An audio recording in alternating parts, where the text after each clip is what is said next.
Azərbaycan Milli Elmlər Akademiyasının Nizami Gəncəvad Ədəbiyyat İnstitutunda 21 fevral Beynəlxalq Ana Dili Günü münasibətilə uşaq ədəbiyyatında ana dili məsələsi mövzusunda tədbir keçirdi. Tədbiri giriş sözü ilə açan Azərbaycan Milli Elmlər Akademiyasının prezidenti akademik İsa Həbibbəyli ana dilinin qorunması və inkişafının əhəmiyyətindən söhbət açıb. Ana dili və uşaq ədəbiyyatının bir-birinə çox bağlı məsələlər olduğunu qeyd edən akademik İsa Həbibbəyli vurğulayıb ki, uşaq ədəbiyyatı müstəqil Azərbaycanın yeni nəslini ümumilli və Azərbaycançılıq ideyalar əsasında tərbiyə edilməsi üçün olduqca vacibdir. Qədim köklərə malik olan uşaq ədəbiyyatının ölkəmizdə böyük ənənələri olduğunu deyən akademik İsa Həbibbəyli 20-ci əsrin əvvəllərində uşaq ədəbiyyatının öz qızıl dövrünü yaşadığını bildirib. Onun sözlərinə görə dahi Mirzə Ələkbər Sabirin, Abbas Səhhətin, Abdullah Şaiqin, Rəşid bəy Əfəndiyevin uşaq ədəbiyyatındakı böyük xidmətlərini bugünkü uşaqlar üçün örnək hesab etmək olar. Bundan əlavə Sovet dövr Azərbaycan uşaq ədəbiyyatında Hikmət Ziya, İlyas Tapdıq, Xanım Ana Əlibəyli, Zahid Xəlil, Ənvər Əlibəyli və digər tanınmış simaları da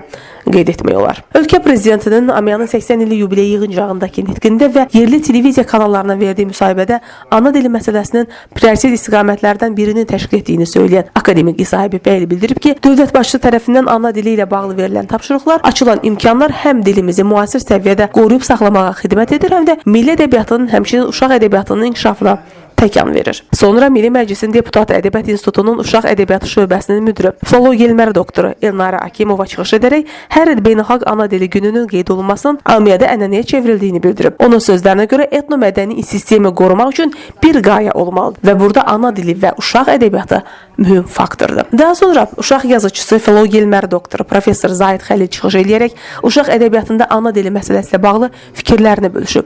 O bu sahənin uşaqların dil və düşüncə tərzini formalaşmasında müstəsna rol oynadığını diqqətə çatdırıb. Daha sonra ana dili mövzusunda bir sıra mövzular da səsləndirilib. Sonda Sulaxanı rayonu Vaqif Mirzəyev adına 281 nömrəli tam orta məktəbin şagirdləri ana dilinə həsr olmuş, vətənpərvərlik ruhunda yazılmış maraqlı şeirlər səsləndiriblər.